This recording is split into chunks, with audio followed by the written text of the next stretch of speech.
ಎಲ್ಲ ವೀಕ್ಷಕರಿಗೂ ಜಕಾರ್ ಅಕಾಡೆಮಿಯಲ್ಲಿ ಮತ್ತೊಮ್ಮೆ ಸ್ವಾಗತ. ಇವತ್ತಿನ ವಿಡಿಯೋದಲ್ಲಿ ನಾವು 8ನೇ ತರಗತಿ ಬೋರ್ड एग्जाम ಬಗ್ಗೆ ಒಂದಿಷ್ಟು ಮಾಹಿತಿಯನ್ನ ತಿಳಿದುಕೊಳ್ಳೋಣ. तो आज के इस वीडियो के अंदर हिंदी विषय से संबंधित कुछ जानकारियों को आज हम प्राप्त करेंगे.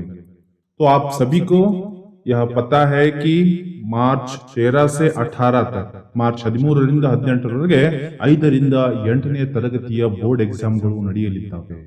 ಹಿಂದಿ ವಿಷಯದಲ್ಲಿ ಯಾವೆಲ್ಲ ವಿಷಯಗಳನ್ನ ಕೇಳಲಾಗುತ್ತೆ, ಸಿಲೆಬಸ್ ಏನಾಗಿರುತ್ತೆ, ಎಲ್ಲ ತೊಂದರೆ ಹಾಗೂ ಸಮಸ್ಯೆಗಳು ನಮ್ಮನ್ನ ಕನ್ಫ್ಯೂಷನ್ಗಳು ನಮ್ಮನ್ನೆಲ್ಲವನ್ನ ಕಾಡ್ತಾ ಇದ್ದಾವೆ. ಇವತ್ತಿನ ವಿಡಿಯೋದಲ್ಲಿ ನಾನು ಪ್ರಯತ್ನ ಪಡುತ್ತೇನೆ ನಮ್ಮೆಲ್ಲ ತೊಂದರೆಯ ಸಮಸ್ಯೆಗಳು ದೂರವಾಗ್ತವೆ ಅನ್ನೋದು ನನ್ನ ಆಸೆ. तो बगैर देर किए वीडियो को हम चलिए प्रारंभ करते हैं. तो चलिए वीडियो को प्रारंभ करते हैं. तो सबसे पहले हमें क्या क्या ध्यान में रखना है, 8ನೇ ತರಗತಿ ಹಿಂದಿ ವಿಷಯದ ಬಗ್ಗೆ ನಾವು ಏನೆಲ್ಲ ಅಂಶಗಳನ್ನ ನೆನಪಿಡಬೇಕು ಅದರ ಬಗ್ಗೆ ನಾವು ನೋಡೋಣ. ಈಗಾಗಲೇ ಕರ್ನಾಟಕ ಪ್ರೌಢ ಶಿಕ್ಷಣ ಮಂಡಳಿ ಹಾಗೂ ಮೌಲ್ಯ ನಿರ್ಣಯ ಮಂಡಳಿ, ಕರ್ನಾಟಕ KSEE ಇಲಾಖೆ ಈಗಾಗಲೇ ನಮಗೆ 8ನೇ ತರಗತಿಗೆ ಪರೀಕ್ಷೆಗೆ ಸಮಯವನ್ನ ಕೊಟ್ಟಿದೆ. ಅದು ಮಾರ್ಚ್ 13 ರಿಂದ 18 ರವರೆಗೆ 40 ಅಂಕಗಳ ಪರೀಕ್ಷೆ ನಮಗೆ ಬೋರ್ಡ್ एग्जाम 5ನೇ ತರಗತಿ ಹಾಗೂ 8ನೇ ತರಗತಿಗೆ ನಡೆಯಲಿದೆ. इसी प्रकार से मार्च 6 से 10 तक हमें 10 अंकों का क्या होगा, मौखिक परीक्षा होगी. ಮಾರ್ಚ್ 6 ರಿಂದ 10 ರವರೆಗೆ ನಮಗೆ ಮೌಖಿಕ ಪರೀಕ್ಷೆ ಇಲಾಖೆ ಒಂದು ಆದೇಶವನ್ನ ಕೊಟ್ಟಿದೆ. ಅದೇ ತರನಾಗಿ ನಾವು ಮೌಖಿಕವನ್ನ ತೆಗೆದುಕೊಳ್ತಾ ಇದ್ದೀವಿ. तो चलिए सबसे पहले हम जानेंगे 8वीं कक्षा के बोर्ड एग्जाम हिंदी विषय के लिए कौन कौन से अंश हमें जानना चाहिए. ಇವತ್ತು ನಾವು ನೋಡೋಣ ಯಾವೆಲ್ಲ ಅಂಶಗಳನ್ನ ನಾವು ನೋಡ್ಲಿಕ್ಕೆ ಇಷ್ಟಪಡ್ತೀವಿ, ಯಾವೆಲ್ಲ ಅಂಶಗಳ ಮೇಲೆ ನಮ್ಮ ಗಮನ ಇರಬೇಕು. सबसे पहले हम देखेंगे एग्जाम ಏನಾಗುತ್ತೆ, ಪರೀಕ್ಷೆ ಹೇಗೆ ನಡೆಯುತ್ತೆ, ಕಲಿಕಾ ಕ್ಷೇತ್ರಕ್ಕೆ ಆಧಾರವಾಗಿ ಸಾಮರ್ಥ್ಯ ಆಧಾರಿತ ಪರೀಕ್ಷೆ ನಡೆಯುತ್ತಿದೆಯೋ ಅಥವಾ ಪಠ್ಯಪುಸ್ತಕ ಆಧಾರಿತ ವಿಷಯ ಆಧಾರಿತ ಪ್ರಶ್ನೆ ಪತ್ರಿಕೆ ಸಿದ್ಧಪಡಿಸಲಾಗುತ್ತಿದೆ ಎನ್ನುವುದಾದರೆ ಉತ್ತರ ಏನಾಗಿದೆ ಅಂದ್ರೆ 70% ಕಲಿಕಾ ಕ್ಷೇತ್ರಕ್ಕೆ ಸಾಮರ್ಥ್ಯ ಆಧಾರಿತ ಪರೀಕ್ಷೆಯನ್ನು ತೆಗೆದುಕೊಳ್ಳಲಾಗುತ್ತೆ ಹಾಗೂ 30% ನಾವು ಪಠ್ಯ ಪುಸ್ತಕಕ್ಕೆ ಸಂಬಂಧಿಸಿದಂತೆ ಪುಸ್ತಕ ಆಧಾರಿತ ಪ್ರಶ್ನೆ ಪತ್ರಿಕೆಯನ್ನು ಈಗಾಗಲೇ ಮಾದರಿ ಪ್ರಶ್ನೆ ಪತ್ರಿಕೆಯನ್ನು ಸಿದ್ಧಪಡಿಸಲಾಗಿದೆ. तो कितने अंक होंगे, तो कलिका क्षेत्र से 70% यानी के 12 यानी के 28 अंक कलिका क्षेत्र के आधार पर रहेंगे और 12 अंक हमारे पाठ्य पुस्तक के आधार पर रहेंगे.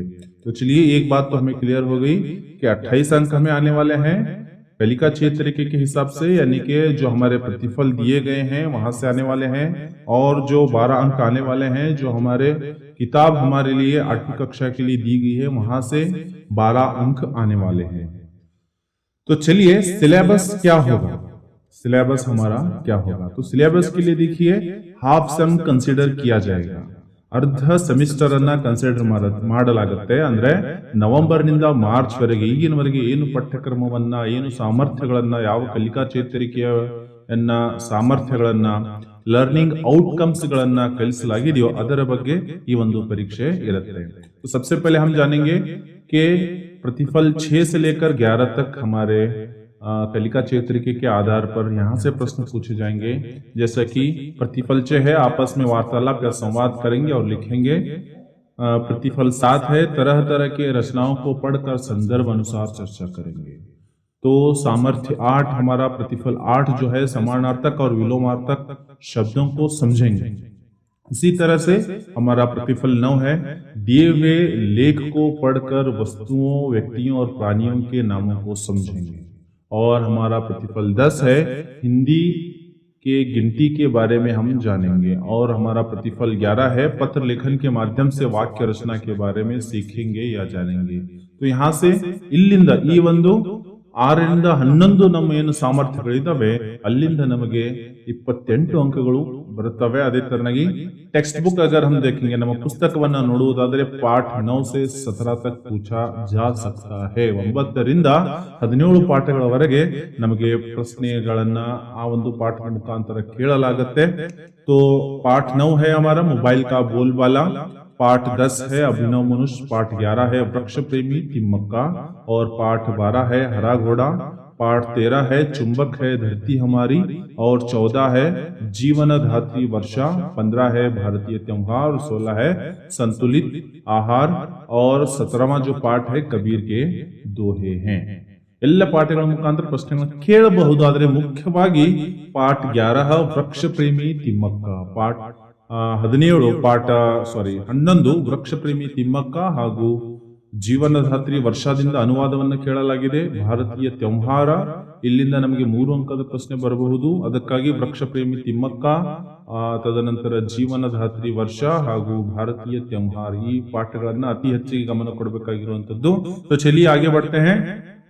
हिंदी प्रश्न पत्रिका के अंदर कितने प्रश्न रहेंगे और कितने अंक रहेंगे? तो यह मुख्य प्रश्न हिंदी प्रश्न पत्रिಕೆಯಲ್ಲಿ ಎಷ್ಟು ಪ್ರಶ್ನೆಗಳನ್ನು ಕೇಳಲಾಗುತ್ತೆ ಹಾಗೂ ಎಷ್ಟು ಅಂಕಗಳಿಗೆ? ಹಾಗಾದ್ರೆ ನಮ್ಮ ಉತ್ತರ 28 ಪ್ರಶ್ನೆಗಳನ್ನು ಕೇಳಲಾಗುತ್ತೆ 40 अंकಗಳಿಗೆ। तो चलिए एक एक करके हम देखेंगे। तो सबसे पहले हमें पूछा जाएगा बहुविकल्पीय प्रश्न, मल्टीपल चॉइस क्वेश्चंस। एक प्रश्न दिया जाएगा, उसके लिए 4 उत्तर होंगे। तो ऐसे प्रश्न कितने होंगे? 20 होंगे। इंತಹ 20 ಪ್ರಶ್ನೆಗಳನ್ನ ಕೇಳಲಾಗುತ್ತೆ ಮಕ್ಕಳೇ। 1 ಅಂಕದ ಬಹುವಿಕಲ್ಪೀಯ ಮಲ್ಟಿಪಲ್ ಚಾಯ್ಸ್ ಕ್ವೆಶ್ಚನ್ಗಳನ್ನ ಕೇಳಲಾಗುತ್ತೆ, 1 ಪ್ರಶ್ನೆಗಳನ್ನು ಕೇಳಲಾಗುತ್ತೆ, ಅದಕ್ಕೆ 4 ಆಪ್ಷನ್ ಕೊಡಲಾಗುತ್ತೆ, ಅದರಲ್ಲಿ ಯಾವುದೋ ಸರಿಯಾಗಿರುವಂತ ಆಪ್ಷನ್ ಅನ್ನ ನಾವು ಅಲ್ಲಿ ಬರೆದು ಅದರ ಉತ್ತರವನ್ನು ನಾವು ಮುಂದೆ ನಮ್ಮ ಕೊಟ್ಟಿರುವಂತ ಬುಕ್ಲೆಟ್ ನಲ್ಲಿ ಬರೆಯಬೇಕಾಗಿರುತ್ತೆ। तो 20 ಅಂಕಗಳು ಅಲ್ಲಿಂದ ಕೇಳಲಾಗುತ್ತೆ। तो 2 अंक वाले प्रश्न रहेंगे 5, 2 ಅಂಕದ ಪ್ರಶ್ನೆಗಳನ್ನ ನಮಗೆ ಕೇಳಲಾಗುತ್ತೆ, 5 ಪ್ರಶ್ನೆಗಳನ್ನ ಕೇಳಲಾಗುತ್ತೆ, ಅಂದ್ರೆ ಒಟ್ಟಾಗಿ 10 ಅಂಕಗಳು 2 ಅಂಕದಿಂದ ಪ್ರಶ್ನೆಯಿಂದ ಬರ್ತವೆ। ಅದೇ ತರನಾಗಿ 3 ಅಂಕದ ಪ್ರಶ್ನೆಗಳು 3 ಅಂಕದ ಪ್ರಶ್ನೆಗಳನ್ನ ಕೇಳಲಾಗುತ್ತೆ, ಅದರಲ್ಲಿ ಮುಖ್ಯವಾಗಿ 6 ಅಂಕಗಳು ನಮಗೆ ಲಭಿಸ್ತವೆ। ಅದೇ ತರನಾಗಿ 4 ಅಂಕದ ಪತ್ರವನ್ನ ಕೇಳಲಾಗುತ್ತೆ। तो 4 अंक पत्र में भी मैक्सिमम 4 अंक के पत्रನೇ ಬರುತ್ತೆ। तो 4 अंक हमें वहां से आएंगे। तो बच्चा समझ में आया? 20 ಮಲ್ಟಿಪಲ್ ಚಾಯ್ಸ್ ಕ್ವೆಶ್ಚನ್ಗಳು ಇರ್ತವೆ, 10 ಅಂಕದ ಪ್ರಶ್ನೆಗಳು ಅಂದ್ರೆ 2 ಅಂಕದ 5 ಪ್ರಶ್ನೆಗಳು ಇರ್ತವೆ, ಅದೇ ತರನಾಗಿ 2 ಅಂಕದ 5 ಪ್ರಶ್ನೆಗಳು ಇರ್ತವೆ, 3 ಅಂಕದ 2 ಪ್ರಶ್ನೆಗಳು ಹಾಗೂ 4 ಅಂಕದ್ದು 1 ಪ್ರಶ್ನೆ ನಮ್ಮ ಹತ್ರ ಇರುತ್ತೆ। ಹೀಗಾಗಿ ಮಕ್ಕಳೇ ಒಟ್ಟಾಗಿ 40 अंकಗಳನ್ನು ನಾವು ಇಲ್ಲಿ ನೋಡ್ತೀವಿ। तो चलिए कौन कौन से अंश हमें ध्यान में रखने चाहिए? ಯಾವೆಲ್ಲ ಅಂಶಗಳನ್ನ ಕಲಿಕಾ ಸಾಮರ್ಥ್ಯ ಆಧಾರಿತವಾಗಿ जो हमारे कलिका प्रतिफल हैं वहां से कौन कौन से अंशों को हमें ध्यान में रखना चाहिए, और जो नमूने के तौर पर बोर्ड ने हमें जो प्रश्न पत्रिका दी है वहां पर कौन कौन से अंशों को हम जानेंगे। और इसी प्रकार से वार्षिक परीक्षा के अंदर भी बोर्ड एग्जाम ಗಾಗಿನೂ ಕೂಡ ಇದೇ ತರಹಗಿರುವಂತಹ ಪ್ರಶ್ನೆಗಳು ಬರ್ತವೆ। ಮೊಟ್ಟ ಮೊದಲನೇದಾಗಿ ನಾವು ಲಕ್ಷ್ಯ ಕೊಡಬೇಕಾಗಿರುವಂತದ್ದು ಸಮಾನಾರ್ಥಕ ಶಬ್ದಗಳು। ಯಾವುದು? ಸಮಾನಾರ್ಥಕ ಶಬ್ದಗಳು। उसके बाद में आता है लिंग, यहाँ पर स्त्रीलिंग है और पुल्लिंग है। संज्ञा ಅಂದ್ರೆ ನಾಮಪದ, ನೌನ್, ಸಂಜ್ಞಾಕ್ಕೆ ಭೇದ, ಸಂಜ್ಞಾಕ್ಕೆ ಪ್ರಕಾರಗಳನ್ನು ನಾವು ತಿಳಿದುಕೊಳ್ಳಬೇಕು। ವ್ಯಕ್ತಿವಾಚಕ, ಜಾತಿವಾಚಕ, ಭಾವವಾಚಕ, ಅದರಲ್ಲಿನೇ ಪ್ರಾಣಿವಾಚಕ, ತದನಂತರ ವಸ್ತುವಾಚಕ ಹಾಗೂ ಸ್ಥಾನವಾಚಕಗಳಂತನೂ ಕೂಡ ನಾವು ವಿಭಾಜನೆಯನ್ನ ಮಾಡ್ತೀವಿ, ಅದರ ಮೇಲೆ ಹೆಚ್ಚು ಗಮನ ಇರಬೇಕು। ತದನಂತರ ಸರ್ವನಾಮದ ಬಗ್ಗೆ, ಸರ್ವನಾಮ ನಾಮಪದದ ಬದಲಾಗಿ ಉಪಯೋಗ ಮಾಡುವಂತ ಶಬ್ದಗಳಿಗೆ ನಾವು ಸರ್ವನಾಮ ಅಂತ ಕರಿತೀವಿ। ಈಗಾಗಲೇ ನೀವು ನಿಮ್ಮ ತರಗತಿಗಳಲ್ಲಿ ಇದನ್ನೆಲ್ಲವನ್ನ ಕಲ್ತಿದ್ದೀರಾ। ಉಸಿ ಪ್ರಕಾರ से आता है ತುಕಾಂತ ಶಬ್ದ। ತುಕಾಂತ ಶಬ್ದ, ತುಕಾಂತ ಶಬ್ದ ಅಂದ್ರೆ ಏನು? ಉದಾಹರಣೆಗೆ ನಮ್ಮ ಕಲಿಕಾ ಕ್ಷೇತ್ರದಲ್ಲಿ ಮಾ, ಪಾಲಾ ಪೋಸಾ ಮೇರಿ ಮಾನೆ, ಪಗ್ ಪಗ್ ಪರ್ ಸಂಭಾಲ ಮನೆ, ಆ ಒಂದು ಪದ್ಯದಲ್ಲಿ ನಾವು ನೋಡುವುದಾದ್ರೆ ತುಕ ಅಂತಂದ್ರೆ ಆ ಒಂದು ಕಡೆಯ ಶಬ್ದದ ಅಂತಿಮ ಅಕ್ಷರ ಅಂತ ಹೇಗೆ ಆಗಿರ್ಬೇಕು ಅಂದ್ರೆ ಸೇಮ್ ವರ್ಡ್ ಆಗಿರ್ಬೇಕು। ಫಾರ್ ಎಕ್ಸಾಂಪಲ್ ಮೂರತ್, ಸೂರತ್, ಮೂರತ್ ನಲ್ಲಿ ತದಿಂದ ಎಂಡ್ ಆಗಿದೆ, ಸೂರತ್ ನಲ್ಲಿ ಕೂಡ ತದಿಂದ ಎಂಡ್ ಆಗಿದೆ। ಇಂಥವೆಲ್ಲ ಆ ಪದ್ಯದಲ್ಲಿ ಇರುವಂತಹ ರೈಮಿಂಗ್ಸ್ ಅಂತ ಕರಿತೀವಿ। ತುಕಾಂತ ಶಬ್ದಗಳನ್ನ ಕಂಡು ಹಿಡಿದು ಬರೀರಿ ಅಂತ ಅದನ್ನು ಕೂಡ ಕೇಳಬಹುದು। ಜೈಸೆ ಮೂರತ್, ಸೂರತ್, ಪ್ಯಾರ್, ಪಾರ್, ಅದೇ ತರನಾಗಿ ಉಡಿ ಪತಂಗ್ ಎನ್ನುವಂತಹ ಕವಿತೆ ನಮ್ಮಲ್ಲಿದೆ। ಹಿಲ್ತಿ, ಲಹರಾತಿ, ತಿ ತಿ ಎನ್ನುವಂತಹ ಶಬ್ದಗಳಿಂದ ಆ ಒಂದು ಲೈನ್ ಸಾಲುಗಳೇನಾಗ್ತವೆ? ಎಂಡ್ ಆಗ್ತವೆ ಮ್ಯಾಕ್ಸಿಮಮ್ ಆಗಿ ಪದ್ಯದಲ್ಲಿ 1ನೇ ಅಥವಾ 3ನೇ ಲೈನು ಅಥವಾ 2ನೇ ಅಥವಾ 4ನೇ ಲೈನು, ಹೀಗೆ ಆಡ್ ನಂಬರ್ಗಳಲ್ಲಿ ಇವು ಹಾಗೂ ಈವನ್ ನಂಬರ್ಗಳಲ್ಲಿ ಇವು ಬರ್ತಿರ್ತವೆ। उसको हम कहते हैं तुकांत शब्द।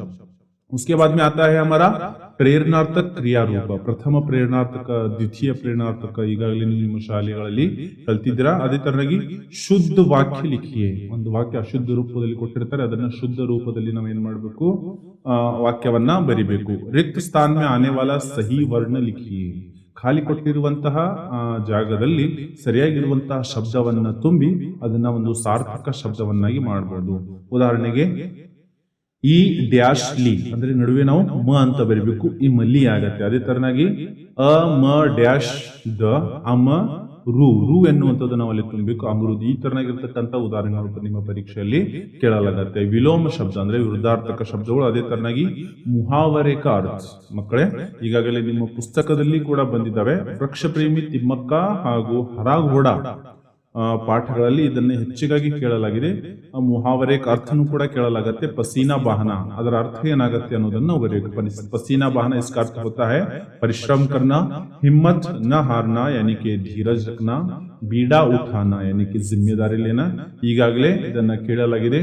ಮೂಕಿ ಖಾನಾ, ಉಲ್ಲು ಬನಾನ, ಹೀಗೆ ಹಲವಾರು ಮುಹಾವರೆಗಳನ್ನ ಒಂದು ಅಂಕದ ಪ್ರಶ್ನೆಗಳಲ್ಲಿ ನಿಮಗೆ ಕೇಳಲಾಗುತ್ತೆ. ಇನ್ನು ಮುಖ್ಯವಾಗಿ ಮಕ್ಕಳೇ ಮುಂದುವರೆದು ಕನ್ನಡದಲ್ಲಿ ಅನುವಾದ ಮಾಡಿ, ಅಥವಾ ನೀವು ಆಂಗ್ಲ ಮಾಧ್ಯಮದವರಾಗಿದ್ರೆ ಇಂಗ್ಲಿಷ್ ಮಾಧ್ಯಮದಲ್ಲಿ ಅದನ್ನ ಆಂಗ್ಲ ಭಾಷೆಯಲ್ಲಿ ಅನುವಾದ ಮಾಡಿ ಅಂತ, ನಿಮ್ಮ ಮಾತೃಭಾಷೆಯಲ್ಲಿ ಅನುವಾದ ಮಾಡಿ ಅನ್ನುವಂಥದ್ದನ್ನು ಕೂಡ 2 ಅಂಕದ ಪ್ರಶ್ನೆಗಳನ್ನ ಕೇಳಲಾಗುತ್ತೆ. ಇಸಿ ಪ್ರಕಾರ से आगे हमें दिया जाता है चित्र देखकर वाक्य पूर्ण कीजिए. ಚಿತ್ರವನ್ನು ನೋಡಿ ವಾಕ್ಯವನ್ನ ಪೂರ್ಣ ಮಾಡಬೇಕು. ಫಾರ್ ಎಕ್ಸಾಂಪಲ್, ಒಂದು ನೀವು ಮಾದರಿ ಪ್ರಶ್ನೆ ಪತ್ರಿಕೆಯಲ್ಲಿ ನೋಡಿರಬಹುದು, ताई चित्रवन्न ಕೊಟ್ಟಿದ್ದಾರೆ. तो इसी प्रकार से हमें भी चित्र दिया जाता है. जैसे कि उदाहरण के लिए हम ले सकते हैं डैश डैश पहली गुरु है, डैश डैश पहली गुरु है. तो वहां पर माँ का चित्र दिया जाता है, तो 4 ऑप्शन दिए जाते हैं, माता, पिता या फिर और कोई भी 2 ऑप्शन हो सकते हैं. तो चित्र किसका है? माँ का है, तो हमें लिखना है माँ ही पहली ಗುರು ಹೇ. ಇಸ್ ಪ್ರಕಾರ ಸೆ ಆ ತರನಾಗಿರುವಂತಹ ಪ್ರಶ್ನೆಗಳನ್ನ ಮಕ್ಕಳೇ ಕೇಳಲಾಗುತ್ತೆ. ಅದೇ ತರನಾಗಿ ಕಾರಕಗಳ ಬಗ್ಗೆ. ಕಾರಕ ಅಂದ್ರೆ ಏನು? ಕಾರಕ ಅಂದ್ರೆ ವಿಭಕ್ತಿ ಪ್ರತ್ಯಯಗಳು. ನಾವು ಕನ್ನಡದಲ್ಲಿ ನೋಡಬಹುದು ವಿಭಕ್ತಿ ಪ್ರತ್ಯಯಗಳು ಅಂತ ಕರಿತೀವಿ. ಹಿಂದಿಯಲ್ಲಿ ಕಾರಕ್ಕೆ 8 ಪ್ರಕಾರ ಹೋತೆ ಹೇ. ಕಾರಕ ಚಿಹ್ನೆಗಳನ್ನ ನಾವು ನೆನಪಿಟ್ಕೊಳ್ಬೇಕಾಗತ್ತೆ. 8 ಪ್ರಕಾರಗಳು ನಮ್ಮ ಕಾರಕಗಳಲ್ಲಿ ಹಿಂದಿಯಲ್ಲಿದ್ದಾವೆ.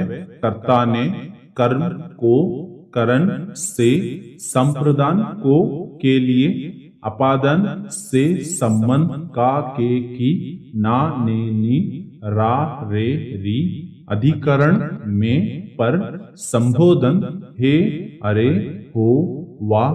ಹೀಗೆ ವಿಭಕ್ತಿ ಪ್ರತ್ಯಯ ಚಿಹ್ನೆಗಳನ್ನ ನಾವು ಜैसे कि ने, को, का, के लिए ಯಾವ ಕಾರಕಕ್ಕೆ ಯಾವ ಚಿಹ್ನೆಯನ್ನ ಬಳಸಲಾಗುತ್ತೆ ಅದನ್ನ ನಾವು ಏನ್ ಮಾಡಬಹುದು, ಒಂದು ವಾಕ್ಯ ಕೊಡ್ತಾರೆ, ಆ ವಾಕ್ಯದಲ್ಲಿ ಇರುವಂತ ವಿಭಕ್ತಿ ಪ್ರತ್ಯಯವನ್ನ ಗುರುತಿಸಿರಿ, कारक चिन्ह को पहचानिए.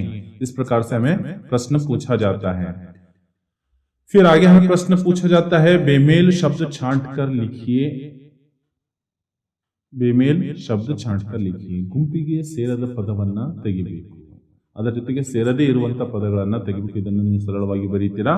ಅದೇ ತರನಾಗಿ ಗದ್ಯಾಂಶ ಕಹಾನಿ को पूर्ण कीजिए. 2 अंकದ ಪ್ರಶ್ನೆಗೆ ಇದನ್ನು ಕೇಳಲಾಗುತ್ತೆ. ಒಂದು ಸಂಜು और ರಾಮು के बारे में हमें ಮಾದರಿ ಪ್ರಶ್ನೆ ಪತ್ರಿಕೆಯಲ್ಲಿ ಕೇಳಲಾಗಿದೆ. ಸೊ ಮಕ್ಕಳೇ, ಇದನ್ನ ಏನ್ ಮಾಡಿರ್ತಾರೆ, ಒಂದಿಷ್ಟು ವಾಕ್ಯಗಳನ್ನ ಕೊಟ್ಟಿರ್ತಾರೆ, ಒಂದು ಕಥೆ ಕೊಟ್ಟಿರಬಹುದು ಅಥವಾ ಗದ್ಯಾಂಶ ಕೊಟ್ಟಿರಬಹುದು.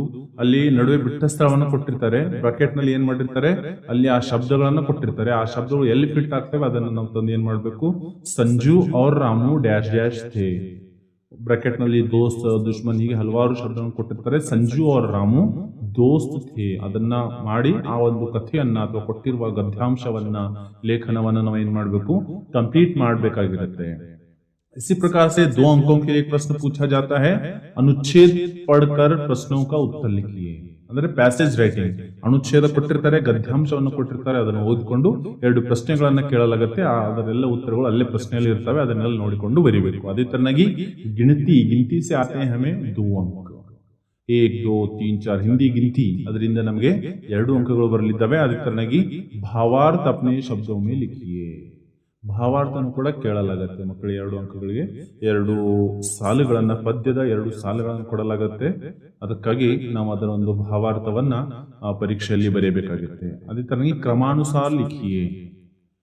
फॉर एग्जाम्पल मादरी प्रश्न पत्रिकेಯಲ್ಲಿ सालू मरदा तिम्मक्का से हमें उसके घटनाक्रम को पूछा गया है. हो सकता है किसी और पार्ट से भी घटनाक्रम को पूछा जाए या फिर क्रमानुसार लिखने के लिए कहा जाए, तो वहां से होंगे हमारे लिए 2 अंक. तो इस प्रकार से हमारा पूरा हिंदी क्वेश्चन पेपर का डिजाइन रहेगा, पैटर्न रहेगा. और आगे क्या पूछा जाएगा, हिंदी प्रश्न पत्रिका के अंदर कुल, जैसे कि मैंने बताया कि 28 प्रश्न रहेंगे और 40 अंक रहेंगे. तो बच्चों, इन सभी विषयों को हमें ध्यान में रखना. ಇವೆಲ್ಲ ಅಂಶಗಳನ್ನು ನಾವು ನೆನಪಿನಲ್ಲಿ ಇಟ್ಕೊಂಡು ನಾವೇನ್ ಮಾಡ್ಬೇಕು ಮಕ್ಕಳು, ಬರುವಂತ ಪ್ರಶ್ನೆ ಪತ್ರಿಕೆಯನ್ನ ಪ್ರಶ್ನೆಗಳನ್ನ ಸರಿಯಾಗಿ ಸರಳವಾಗಿ ಉತ್ತರಿಸಿ ನಮ್ಮ ಪರೀಕ್ಷೆಯಲ್ಲಿ 40ಕ್ಕೆ 40 ಅಂಕಗಳನ್ನ ಹಿಂದಿ ವಿಷಯದಲ್ಲಿ ಗಳಿಸ್ರಿ ಅಂತ ಹೇಳ್ತಾ, ಇಲ್ಲಿಗೆ ಈ ಒಂದು ಸೆಷನ್ ಈ ವಿಡಿಯೋ ನಿಮಗೆ ಇಷ್ಟ ಆಗಿದ್ರೆ, ಮಾಹಿತಿ ಅತ್ಯಂತ ಉಪಯುಕ್ತವೆನಿಸಿದ್ರೆ ಚಾನೆಲ್ ಅನ್ನ ಸಬ್ಸ್ಕ್ರೈಬ್ ಮಾಡಲು ಮರೆಯದಿರಿ ಹಾಗೂ ಈ ವಿಡಿಯೋವನ್ನ ಅತಿ ಹೆಚ್ಚಿಗೆ ಶೇರ್ ಮಾಡಿಕೊಳ್ಳಿ. ಜೈ ಹಿಂದ್.